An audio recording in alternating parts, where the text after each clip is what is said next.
Hi, everybody. Matt here from Matt Likes Comics. And I thought we would take a little trip down memory lane again for the Legion of Superheroes. Yes, I've done that a few times,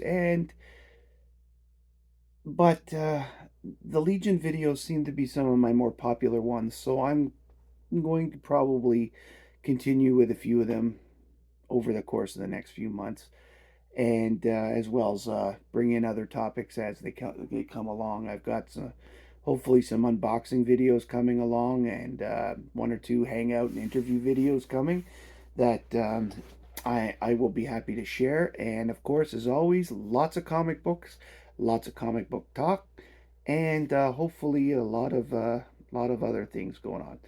I want to make a couple shout outs before we get going. Shout out to North Garden Comics. I just find your content very good. I like seeing how people can build a comic collection on a budget, and you seem to be able to find really good books at really good prices.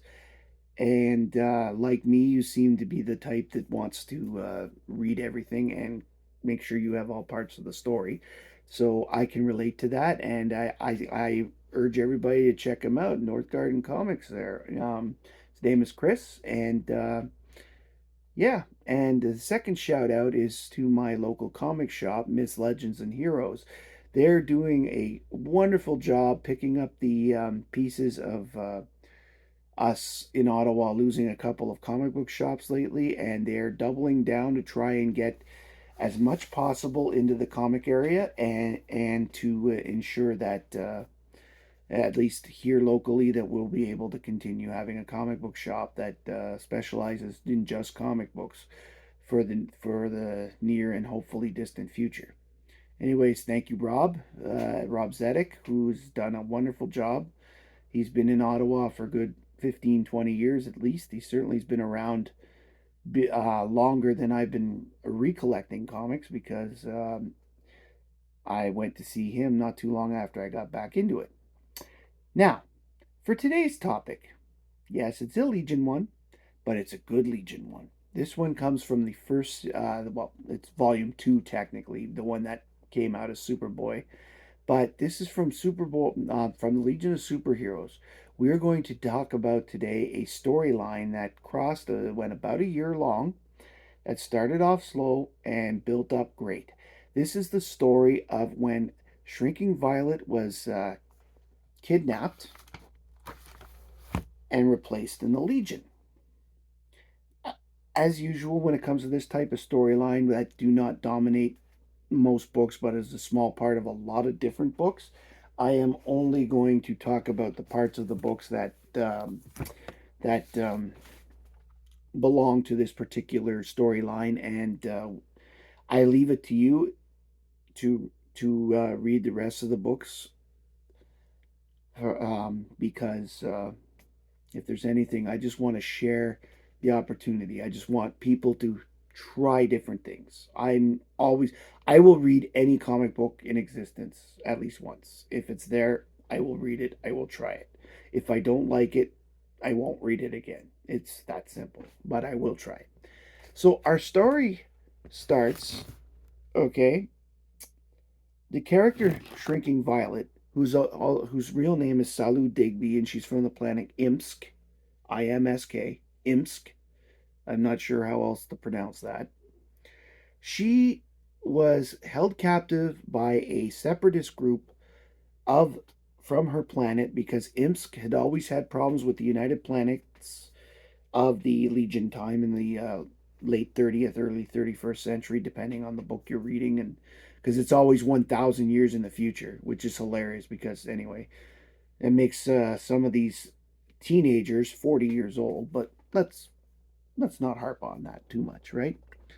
Basically, the storyline has Shrinking Violet completely replaced by a Durlan imposter, and then Shrinking Violet is kept away, and they probe her mind and steal all the Legion and UP secrets they could possibly get in order to build some sort of resistance army slash space navy in order to secede from the United Planets. I guess they've never heard of referendums. Anyway, so the whole charade of this story begins in this book, Legion of Superheroes 287. Although not really shown to be such at the time, it is noted in other later books that this was when it began. In this particular book, Shrinking Violet is grabbed by Chameleon Boy with the Timberwolf, and they go to the planet Khandia or Kandia. I'm not sure again how you pronounce it. I see the KH and go Kh. So, I mean, if I'm wrong again, let me know in the comments. They go to the planet Khandia, and they end up, fighting this guy by the name of Karlak, who they are trying to, who is just some idiot they hit in the street, and apparently under their culture, anybody can start a duel over something as little as "I don't like your face." So the mission that Chameleon Boy went there to do ends up failing, and they get pulled off the planet by Colossal Boy and Saturn Girl. Now, there's this whole little bit of the next couple books have them being captured because their ship gets wrecked and all that other stuff. But that particular stuff has nothing to do with the storyline. So we're going to skip it. And we're going to move to the next issue in the Shrinking Violet storyline. And that happens to be this one. Yes, Legion of Superheroes 298, which is also more famous for being the first appearance of Amethyst, the Princess of Gemworld. I believe it's called Amethyst, Princess of Gemworld, yes. Huh, good guess, Matt. In this book, apart from the fact that Karlak returns from the first one, he had to be one of the big bads that they fight against. In this particular issue, Duplicate Boy flies to Earth to find out why Shrinking Violet is suddenly knocking boots with Colossal Boy after dating her for, at this point, years. So Duplicate Boy tracks them down to the Himalayas where they've taken a trip, and Shrinking Violet and Colossal Boy have secretly married on this trip. And what happens is Duplicate Boy gets in the fight with Colossal Boy, and then they fight and whatever. And we get clue number one when Duplicate Boy looks at her, realizes that's not the girl he dated, and takes off. Element Lad sees this, as he was a witness to the fight, and finds it weird, and says so to Siobhan Aaron, who is the liaison from the science police that hangs with the Legion, and also somebody that Element Lad is semi-romantically involved with at this point. So next up, we go to issue 299.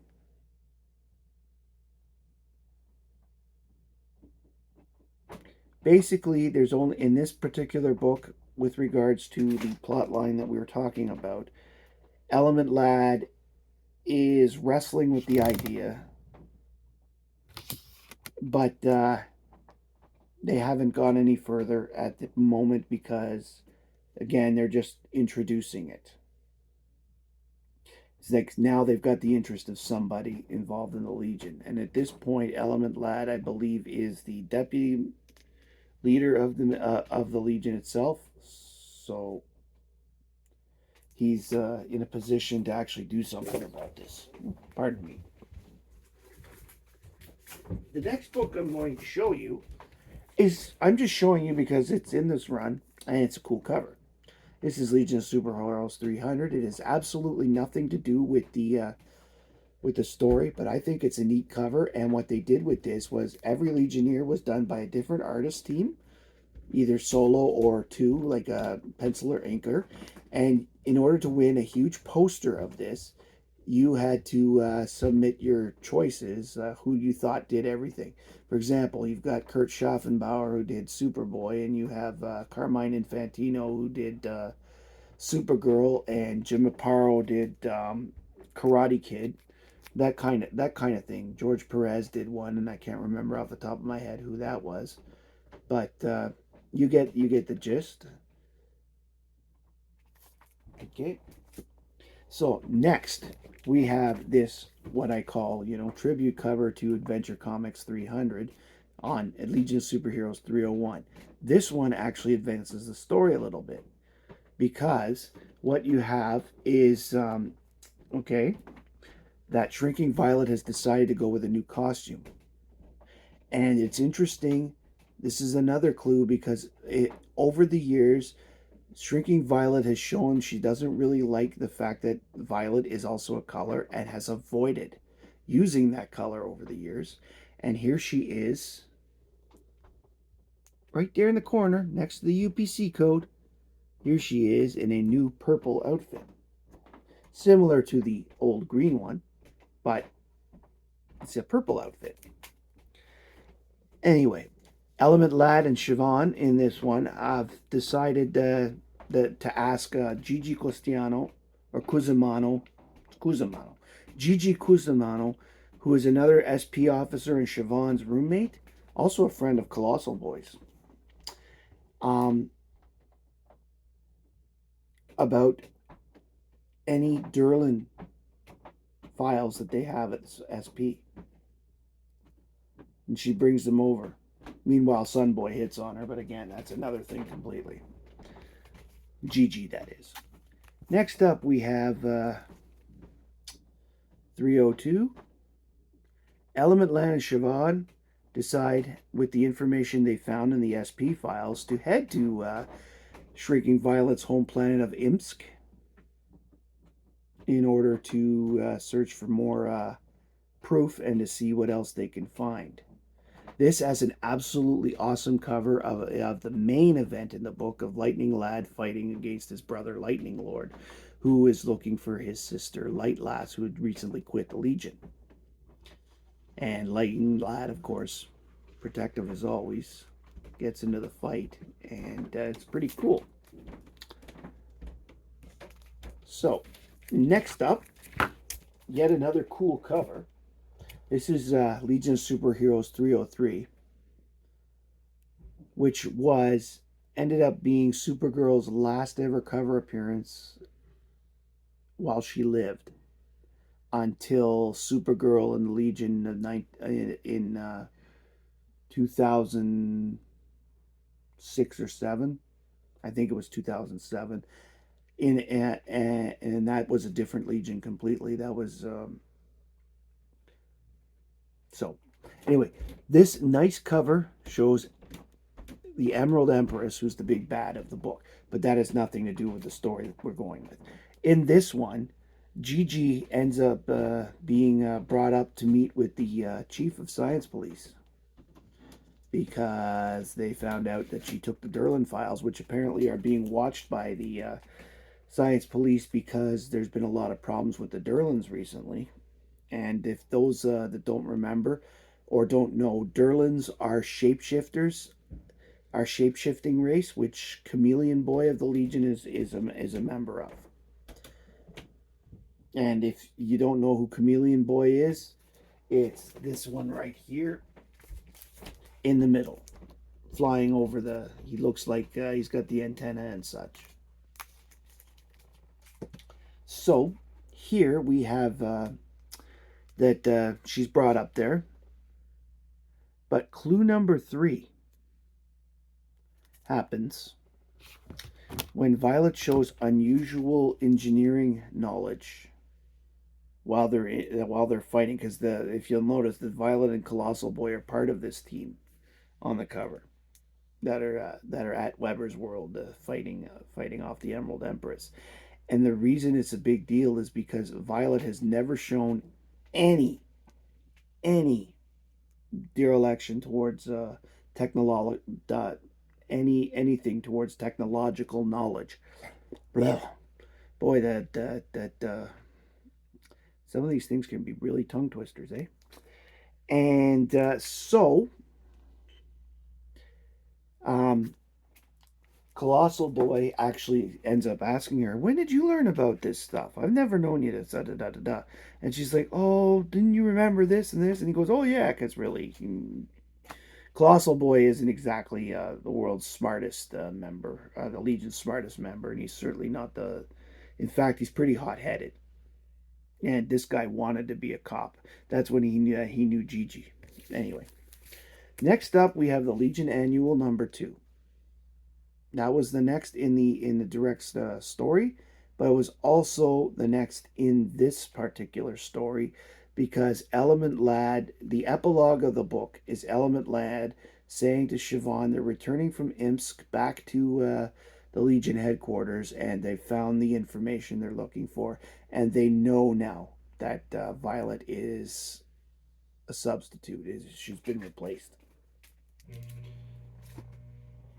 So we end up coming to issue 304 of the Legion with this great Bouncing Boy cover.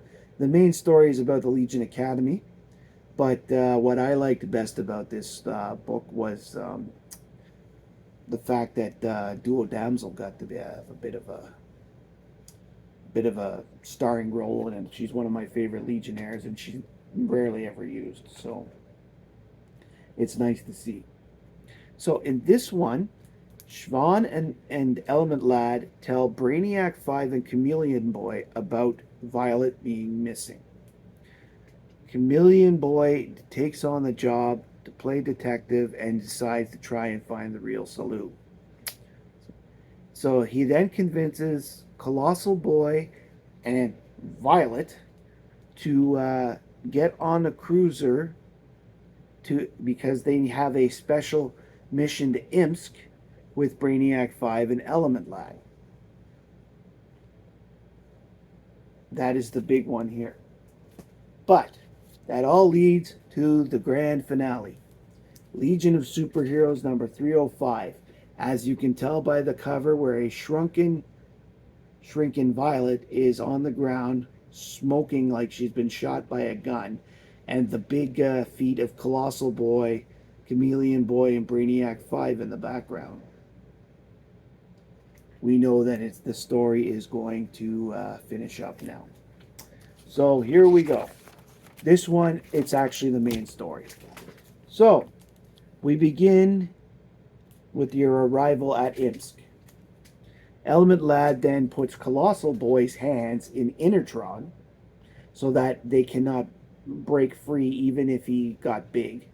This Innertron is unbreakable.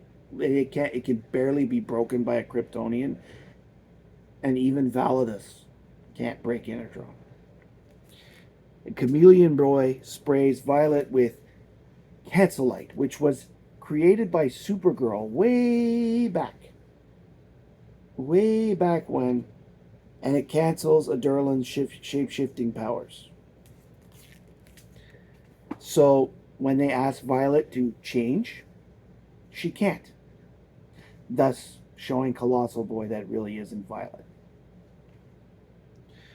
They put Violet through a psycho screening that matches a lot of the to probe her mind and find out a lot of the information they already knew. They discover that her name is Yara, and she's a Durlan and an actress, and that she was hired by this freedom group because she doesn't know they're terrorists that are trying to separate from the UP. She actually did not know that. And that the first day she took over was, ta-da, in 287, as shown with the Karlak fight. See how that ties back? I love the writing on the Legion. So, They decide that Yara has to show herself as Shrinking Violet. So she goes to some marketplace and the kids ask for autographs and all that stuff. And she is seen by one of the terrorists. And she's told that she cannot be there. I just like showing this book. It's the feet. The perspective on this cover is fantastic. So the girl with the terrorist convinces Yara to come with her for more instruction on what to do. Then they capture her and put her in a bag that Derlins cannot escape from. Well, turns out it's not Yara, but Chameleon Boy. He's the head of the espionage squad. He's pretty good at it. He's a damn good detective. He's good at it.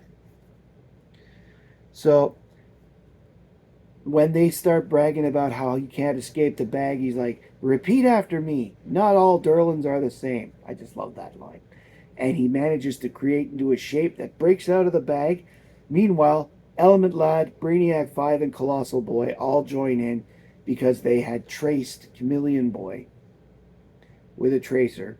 They explain it in the book. It's just so much that I'll let you guys read it.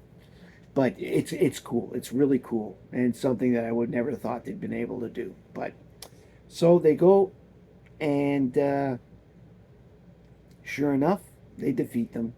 They rescue Salu. She is really, really in bad shape. She has basically been in a similar to if you've ever seen The Empire Strikes Back, the goo that Luke is in the back of the tank. Well, she's basically been like that for a year, and she's had all her body hair shaved, and it's kind of bad. So they manage to rescue her, and they go back to Earth, and bang, that's it. There's no mention of what happens to anything else. But the biggest takeaway at the end is the epilogue where Colossal Boy talks to Yara and says he wants to stay married to her because he wasn't in love with Shrinking Violet, but her, as her. So we've always known that Colossal Boy had no problem with Derlins because his best friend is Chameleon Boy. They came into the Legion the same day, and they've been buddies all the whole run. They've always been best friends. So he has no issue with the race or anything like that. I just find it interesting that after all this, he decides he wants to marry a girl that he really doesn't know as who the girl is. But everybody makes their own choices.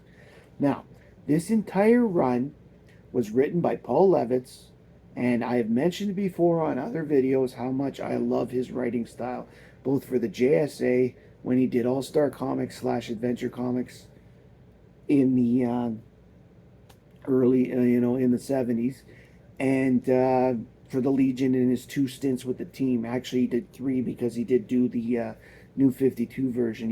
He wrote that one. So he did 3. Actually, he did 4 stints if you count the run just before the New 52. Now I think about it, I think he did that series as well when they brought the Legion back after being gone in a while. Anyway, yeah, I still think he's the best writer they've ever had for the Legion. Anyway, he's certainly good at team books. And every issue was drawn by Keith Giffen and inked by Larry Maldestad. And Keith Giffen also had a hand in the plotting as this went later, but apparently this storyline was Levitz's baby. He came up with it way back before they finished it. I mean, the number of issues between 287 and 305, you can do the math. That's how many months they did the storyline, thinking about it over time. And I think that to this day, it is actually from that after May the Great Darkness and Earth War, probably the best Legion story that Levitz wrote, certainly in that time period. I've really enjoyed it very much. Every one of these books, including the big one of 300, if you need the one page. 300, by the way, has a great story in it itself. But every one of these can be had in the dollar bins because there's None of these really have anything to do with the Great Darkness. The Great Darkness completely skipped this at all. They just pushed it away because they were busy with the Great Darkness thing. Although Colossal Boy and Shrinking Violet worked together the whole time and were like inseparable. That went on. Later, there's a great thing when Salu is actually recovered and she goes to confront Duplicate Boy for not speaking up and maybe getting her rescued earlier. That's in another later issue, but that is a separate little bit. That's only about a 3 page, two or 3 pages. That sort of finishes up that relationship. Anyway, I hope you enjoyed this. I really enjoyed rereading these books to get prepared for this. Please like, please comment, please subscribe if you haven't. Down below if you like this. I'd be really appreciative. It helps the channel grow. As I said earlier, if you like to see more content like this, let me know. Um, I am going to, branch out into other things. Uh, can't always be about the Legion. So I will be looking at, we've got some unboxing videos coming, as I said, shortly. We'll be looking at a couple of Marvel runs very soon, and I'm looking at doing another one on the ACG/Gold Key front because I really, really enjoy those companies. Anyway, my name's Matt, and I really like comics, and I hope you do too.